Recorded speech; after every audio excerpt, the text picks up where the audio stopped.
Hey guys, welcome back. I hope you are having an amazing day. Let's get right into the stories. The first story is titled Justice Prevails Against Unjust Landlord. As I look back on my life, I can see how far I've come. There was a time when I was married to a man who was emotionally abusive and belittling. For 6 years, I was subjected to his cruelty and treated like nothing more than a baby-making machine. Even after I gave him 2 children, he continued to treat me poorly and make me feel insignificant. Finally, I woke up and decided that I couldn't take it anymore. I left him, taking only my clothes, a car worth $4,000, and my computer. With nothing but my determination to survive and take care of my children, I moved into a townhouse with roommates. The townhouse was in poor condition, and I had to work 3 to 4 jobs just to make ends meet. But over time, I managed to save enough money to buy furniture and make the place livable. I was happy to have a roof over my head and provide a safe home for my children. However, my happiness was short-lived when I realized that my landlord, whom I will refer to as SBL, was a shady character. He would often show up at my door claiming that he needed to fix something in the house, but I could sense that he had ulterior motives. His words had a hint of sexual undertones that made me feel uneasy. Still, I tried to ignore it, and as long as I paid my rent on time, he was nice to me. As time went on, I found a better home in the mountains nearby, and I was excited to move into it. But according to my lease agreement, I had to give SBL 1 month's notice before moving out. I sent him an email informing him of my intention to move out in 3 weeks, and that if he couldn't find a new tenant, I would still fulfill my legal obligation and pay next month's rent. To my surprise, he replied within a week, saying that he had found a new tenant, and I would be off the hook for the next month's rent.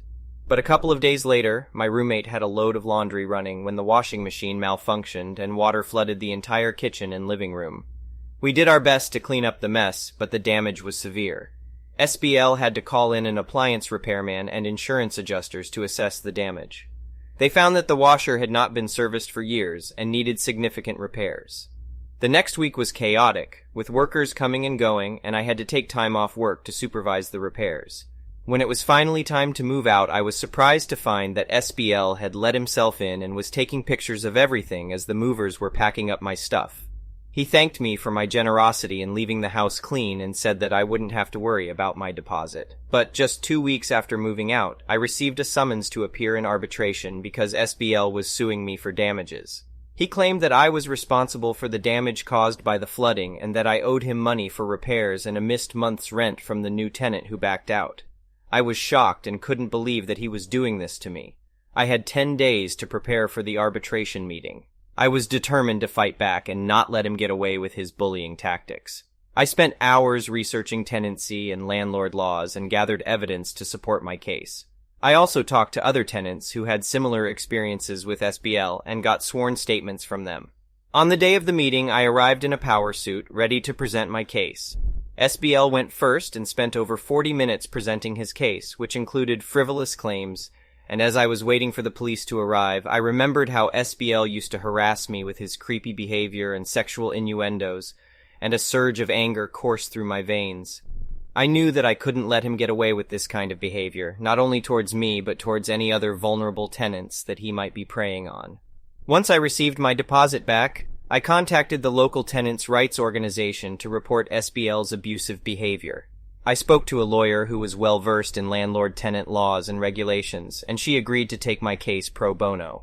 With her help, I decided to file a lawsuit against SBL for his harassment and abuse of power. I knew it wouldn't be an easy fight, but I was determined to hold him accountable for his actions. After several months of legal proceedings and negotiations, we finally reached a settlement agreement. SBL was required to attend a workshop on tenant rights and was placed on a probationary period where he would be subject to regular inspections of his rental properties by a local housing authority.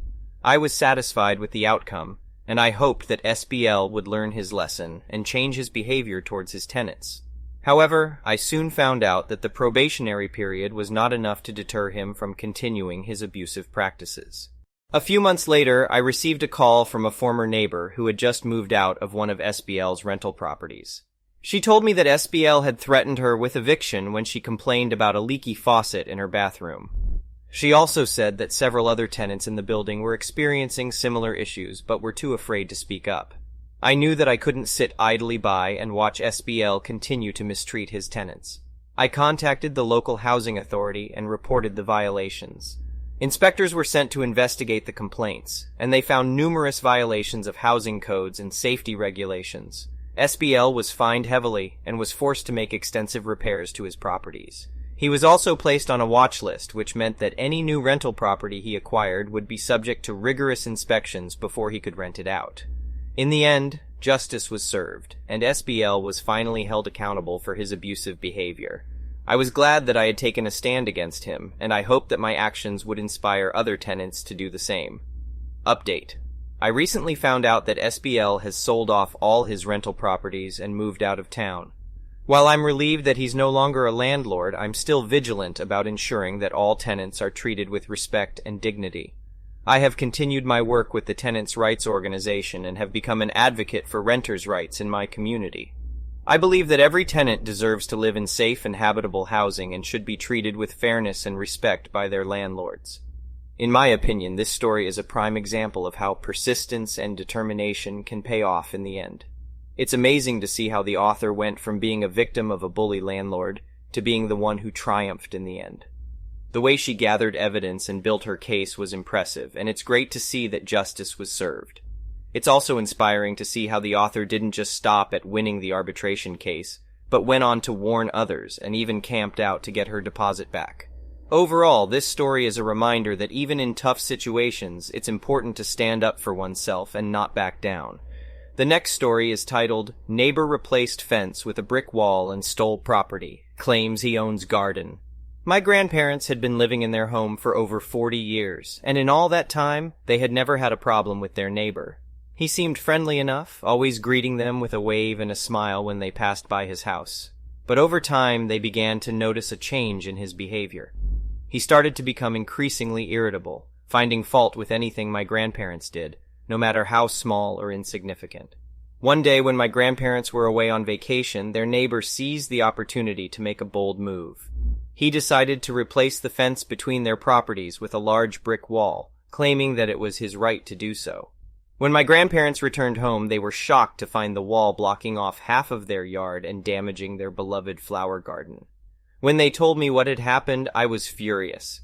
I couldn't believe that someone could be so callous and cruel. I knew that something had to be done, but I wasn't sure where to start. So I began to research the legalities of property rights and boundaries. I spent hours poring over documents and talking to lawyers, determined to find a way to make things right. Eventually, I learned that the wall had been built without a permit and was in violation of several zoning laws. Armed with this information, I went to the local government officials and presented my case. I showed them pictures of the wall and how it had encroached on my grandparents' property. I explained how it had destroyed their garden and made it impossible for them to enjoy their own backyard. After weeks of back and forth, the officials finally agreed to investigate the matter. They sent a team of surveyors to the property to determine the exact boundaries and ownership of the land. It was a long and arduous process, but finally, the surveyors confirmed what we had suspected all along. The wall had been built entirely on my grandparents' property. With this information in hand, I contacted the neighbor and demanded that he remove the wall at his own expense. At first, he was defiant, insisting that he had every right to build the wall and that my grandparents were the ones in the wrong. But I refused to back down, and eventually he relented.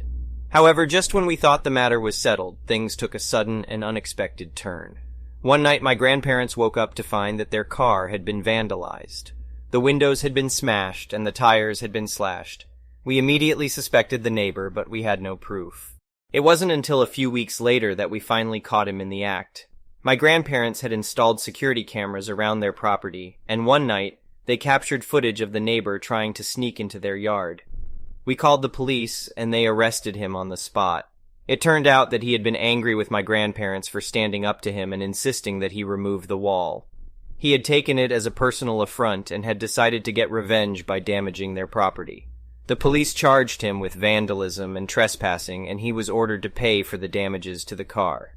In the end, justice was served, and my grandparents were able to reclaim their property and their peace of mind. But the experience left them shaken and distrustful of their neighbor.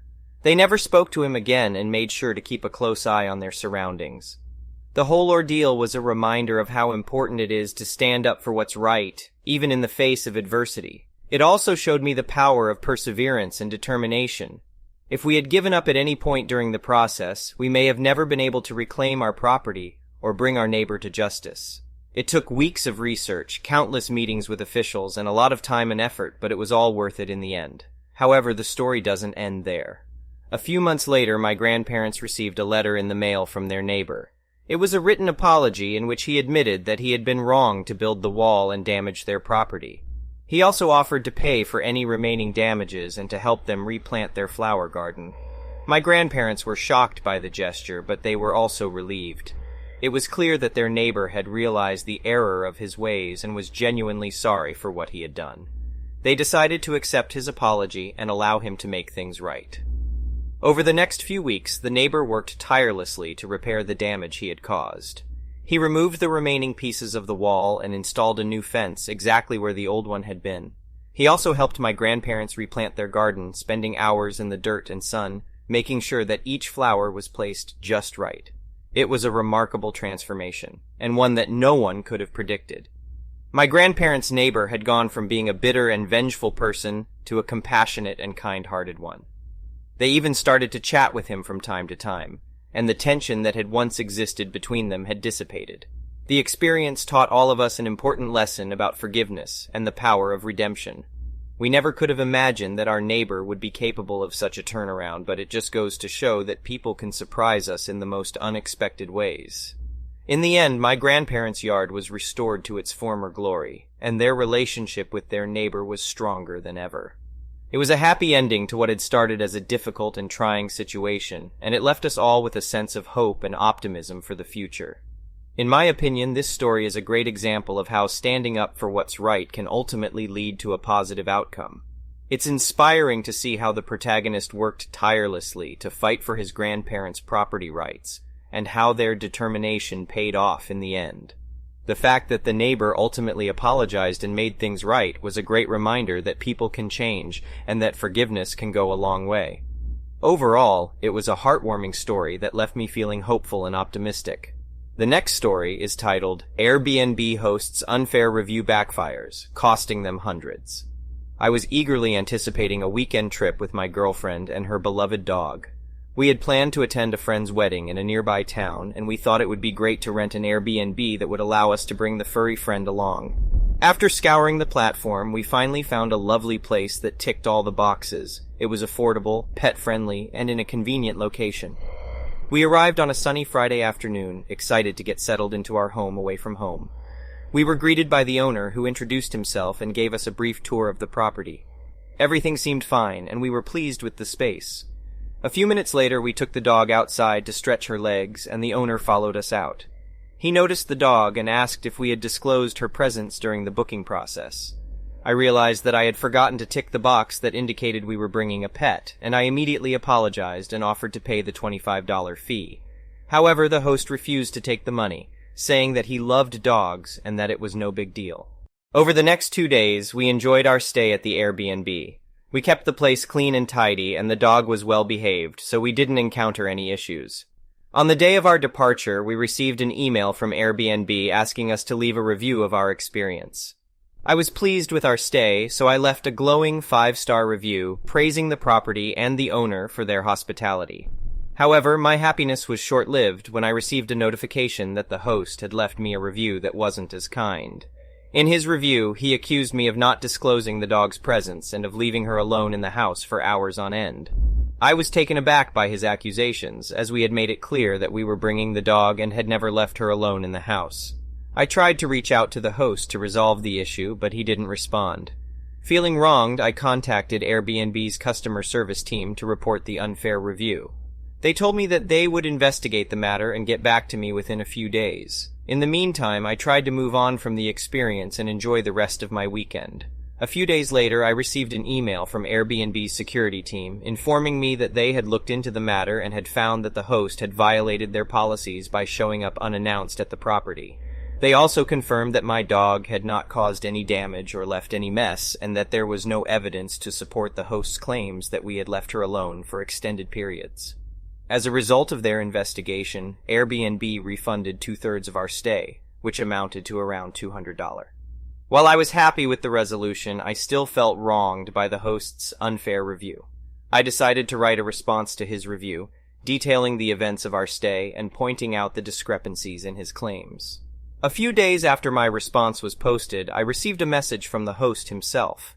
He apologized for his behavior and admitted that he had been having a rough time in his personal life, which had caused him to lash out unfairly. He asked me to forgive him and to remove my response to his review.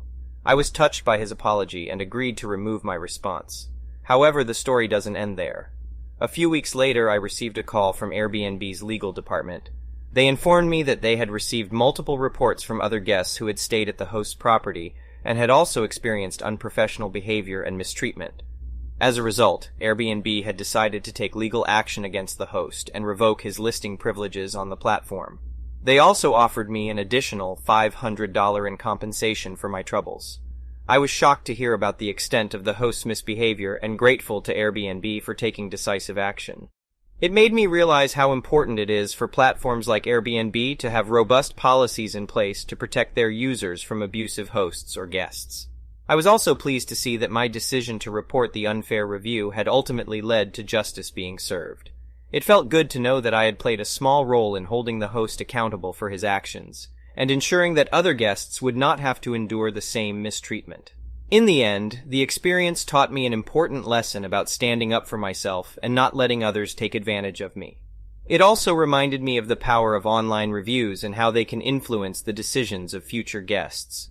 From now on, I'll be sure to carefully read and respond to all reviews, whether positive or negative, to ensure that my voice is heard and that others can benefit from my experiences. In my opinion, this was a fascinating story that highlights the importance of standing up for oneself when facing injustice. It's unfortunate that the host in this case was so unprofessional and disrespectful towards the guest, but it's heartening to see that Airbnb took decisive action to hold him accountable.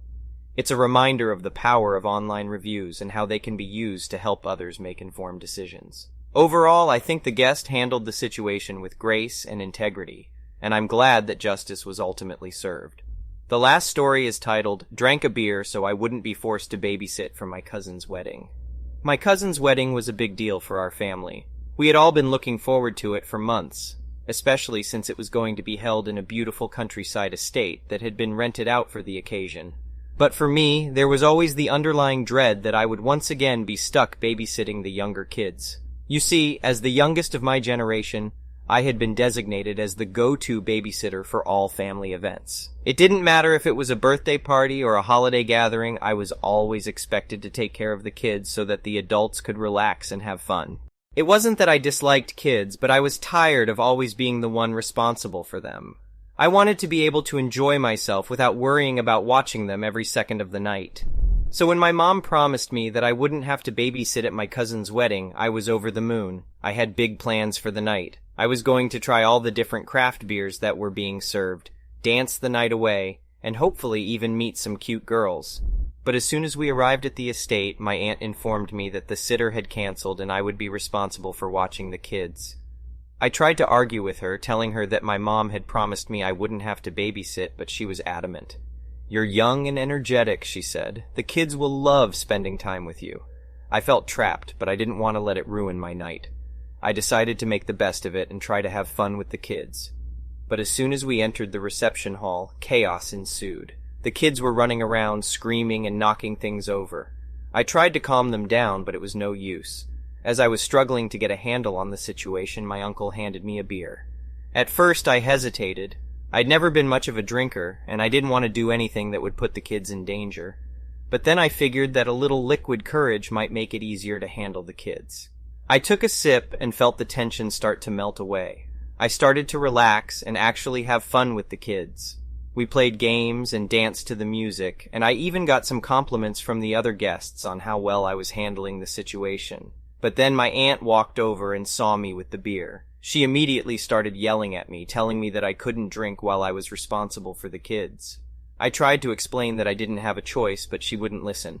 Feeling frustrated and trapped, I decided to take a different approach. I held up my beer and announced to the entire reception that I would finish it in exchange for someone else taking over babysitting duty. Everyone looked at me in shock, but I was determined to make it work. My aunt started to argue with me, but my dad stepped in and offered to watch the kids for the rest of the night. I felt a huge weight lifted off my shoulders as I handed the kids over to him and took another swig of my beer. As the night went on, I continued to enjoy myself, trying different beers and dancing with my family. But as the reception was winding down, something unexpected happened. My cousin's new mother-in-law came up to me and thanked me for taking care of the kids all night. Apparently my aunt had been bad-mouthing me to the other guests, saying that I was lazy and irresponsible. The mother-in-law's words caught me by surprise. I couldn't believe my aunt would say those things about me behind my back. I felt hurt and angry, but I didn't want to let it ruin the night. I thanked the mother-in-law and continued dancing, trying to forget about the whole ordeal. But then something even more unexpected happened. One of the kids, a little girl named Lily, came up to me with tears in her eyes. "Are you leaving?" she asked, her voice barely above a whisper. I crouched down to her level and wiped away her tears. "No, I'm not leaving," I said. "Why do you ask?" "Because I don't want you to go," she said. "You're the only one who played with me all night." Her words hit me like a ton of bricks. I had been so focused on trying to get out of babysitting that I hadn't even realized how much the kids had needed me. I felt ashamed of myself for wanting to abandon them. From that moment on, I decided to make it my mission to be the best babysitter I could be. I played with the kids and made sure they were having a good time, even when it meant sacrificing my own fun. And in the end, it was worth it. As we were leaving the estate, my aunt came up to me and apologized for her behavior earlier. She said that she had been stressed out and took it out on me unfairly. I forgave her, but I also made it clear that I wouldn't tolerate being treated that way again. The wedding ended up being a turning point for me. I realized that I had been too focused on my own desires and not thinking about how my actions affected others. I still enjoy having a good time, but now I make sure that I'm responsible and considerate of those around me. As for Lily, she ended up becoming one of my favorite kids to babysit.